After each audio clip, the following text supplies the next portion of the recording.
পটুয়াখালী থেকে আমরা দেখতে পাচ্ছি আমাদের সহকর্মী জাকারিয়া হৃদয় যোগ দিয়েছেন।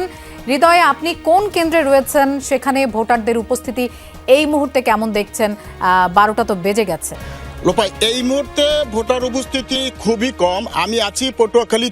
এখানে সকাল 7টা থেকে বেলা 11টা পর্যন্ত ভোটারের লাইন ছিল, কিন্তু বেলা বেলার সাথে সাথে সূর্যের যে তাপ, সেই তাপ বৃদ্ধি পেয়ে পাওয়ার কারণে ভোটারদের যে উপস্থিতি সেটি আস্তে আস্তে আস্তে কমে গেছে।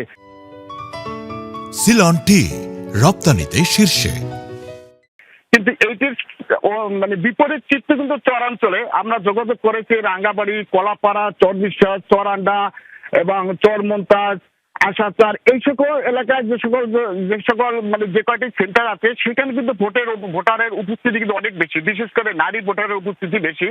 এবং আমার এই পাশে গলাচিপার যে পার্শ্ববর্তী উপজেলা 10 উপজেলা, সেখানেও কিন্তু ভোটার উপস্থিতি তুলনামূলক আছে, সকালের চেয়ে তুলনামূলক মোটামুটি বলা যায় ভালো।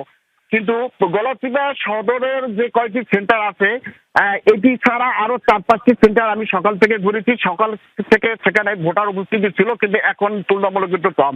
আরেকটি বিষয় লোক আমি একটু জানিয়ে রাখি, এই যে সেন্টার, এখানে আজকে সকাল 8:30টার সময় গণ অধিকার পরিষদের সভাপতি এবং বিএনপি জোটের যিনি প্রার্থী এই আসনের সাবেক ডিপি নুরুল হক নূর, তিনি এখানে ভোট দিয়েছেন। জীবনের প্রথম ভোট তিনি এখানে দিয়েছেন এবং আমাদের সাথে কথা বলেছেন নির্বাচন নিয়ে এবং ভোট নিয়ে। তার কিন্তু নানা ধরনের শঙ্কার কথা তিনি বলেছেন, প্রশাসনের পক্ষপাতমূলক আচরণের কথা বলেছেন।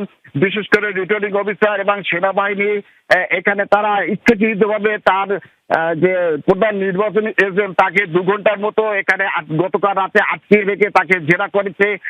এইসব বিষয় নিয়ে তিনি কিন্তু সাংবাদিকদের সাথে খোলামেলায় কথা বলেছেন এবং সকালে যখন আমাদের সাথে কথা বলেছেন তার কিন্তু একটি বিষয় ছিল যে তিনি এই মুহূর্তে আসলে কিছু বলতে চান না। যদিও গতকাল রাত পর্যন্ত প্রশাসনের যে ভূমিকা, সেই ভূমিকা নিয়ে তিনি প্রশ্ন তুলেছেন।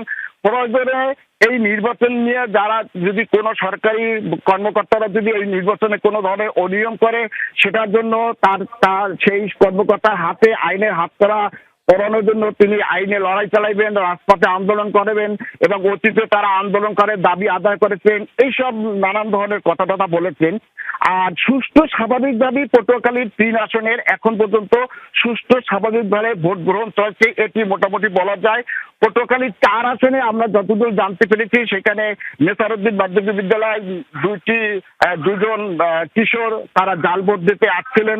তাদেরকে হাতে নাতে ধরে কোস্টগার্ড ধরে নির্বাহী ম্যাজিস্ট্রেটের কাছে সোপর্দ করেছে। এখন পর্যন্ত তাদের যে মোবাইল কোর্টের যে রায় বা সাজা, সেটি এখন পর্যন্ত কার্যকর হয় নাই। আর এছাড়া পটুয়াখালী 1 আসনে 3টি উপজেলা, সেখানে বিএনপির সাবেক স্বরাষ্ট্রমন্ত্রী আলতাফ হোসেন চৌধুরীর সাথে প্রতিনিধিত্ব করছেন জামাত জোটের এবি প্যাট্রিক চেয়ারম্যান ডাক্তার ওয়াহাব মিনার। তিনি গতকালকে মির্জাগঞ্জ উপজেলার বেশ কয়েকটি অভিযোগের কথা বলেছে। তার নেতাকর্মী সমর্থকদের ভয়ভীতি দেখাচ্ছে এবং বিএনপির লোকজন, এবং আমরা যতদূর দেখেছি যে বিকেল নাগাদ জামাতের এক নেতাকে টাকা সহ তারা স্থানীয় পুলিশ এবং যারা স্থানীয় লোকজন তারা কিন্তু তাদেরকে ধরে সোপর্দ করেছে। এছাড়া পটুয়াখালী 2 যে বাউফল আসেন, সেখানের অবস্থা এখন পর্যন্ত। জাকারিয়া হৃদয়, বুঝতে পেরেছি। আপনাকে অনেক ধন্যবাদ। আরো তথ্য নিশ্চয়ই দিনভর আপনার কাছ থেকে আমরা পাবো।